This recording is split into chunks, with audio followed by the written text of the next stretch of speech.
ഓരോ ദിനവും ഖുർആനിനൊപ്പം നന്മ വഴി 277 ദിവസം. സൂറത്തുൽ ബഖറ 271. അസ്സലാമു അലൈക്കും വറഹ്മത്തുള്ളാഹി. അൽഹംദുലില്ലാ വസ്സലാത്തു വസ്സലാമു അലാ റസൂലില്ലാ. അഊദു ബില്ലാഹി മിനശ് ശൈത്വാനിർ റജീം. തുബ്ദു സ്വദഖാതി ഫനിഅമ്മാ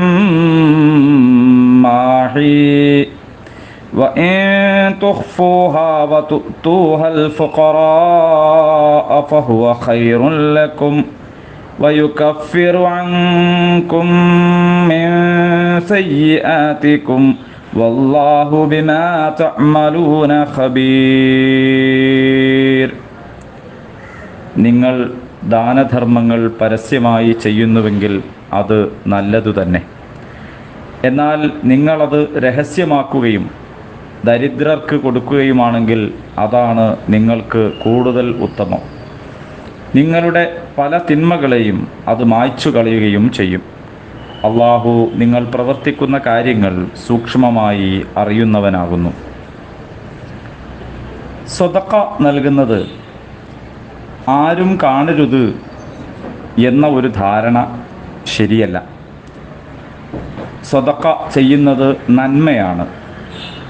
നന്മ ആളുകൾ കാണുന്നത് മറ്റുള്ളവർക്ക് പ്രോത്സാഹനവും പ്രചോദനവുമാണ്. അങ്ങനെ നാട്ടിൽ നന്മ വ്യാപിക്കുകയാണെങ്കിൽ അത് വളരെ നല്ലതു തന്നെ. നന്മയിൽ മത്സരിക്കാൻ ആളുകൾ ഉണ്ടാവുക എന്നതും നല്ല ഒരു ഫലമാണ്. എന്നാൽ ആളുകൾ കാണാൻ വേണ്ടി നൽകുന്നത് അത് വലിയ തിന്മയാണ്.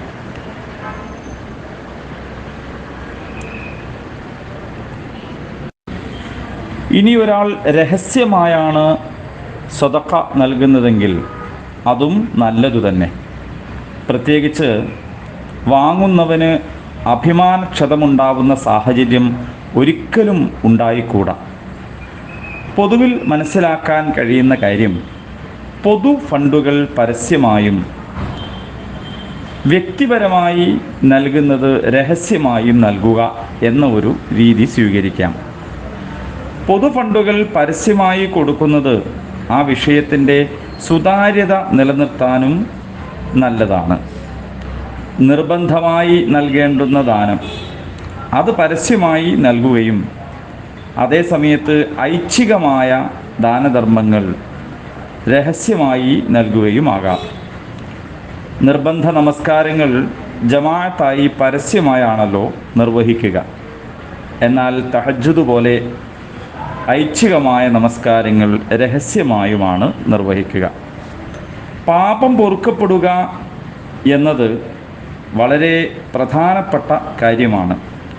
നന്മകൾ അധികരിപ്പിച്ചാൽ തിന്മകൾ പൊറുക്കപ്പെടുന്ന സാഹചര്യം ഉണ്ടാകും.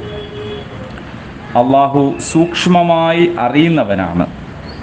അഥവാ ഒരാൾ പരസ്യമായി നൽകുവാനുള്ള പ്രചോദനം എന്താണ്, ഒരാൾ രഹസ്യമായി നൽകുവാനുള്ള പ്രചോദനം എന്താണ്, എന്താണ് ഓരോരുത്തരുടെയും മനസ്സിനുള്ളിലുള്ള ഉദ്ദേശം, നിയ്യത്ത് എന്നതിനെ സംബന്ധിച്ചെല്ലാം അള്ളാഹുവിന് വളരെ നന്നായി അറിയാം. അതുകൊണ്ട് വാങ്ങുന്നവൻ്റെ അഭിമാനം ക്ഷതപ്പെടാതെ, നൽകുന്നവൻ്റെ ഉദ്ദേശശുദ്ധി കളങ്കപ്പെടാതെ ഒരാൾ സ്വതക്ക പരസ്യമാക്കുന്നതും തിന്മയായ കാര്യമല്ല, തെറ്റായ കാര്യമല്ല. ഇനി ഒരാൾ രഹസ്യമായാണത് നൽകുന്നതെങ്കിൽ അതും ഫലപ്രദമായ കാര്യം തന്നെ. അള്ളാഹു നമ്മെ അനുഗ്രഹിക്കട്ടെ.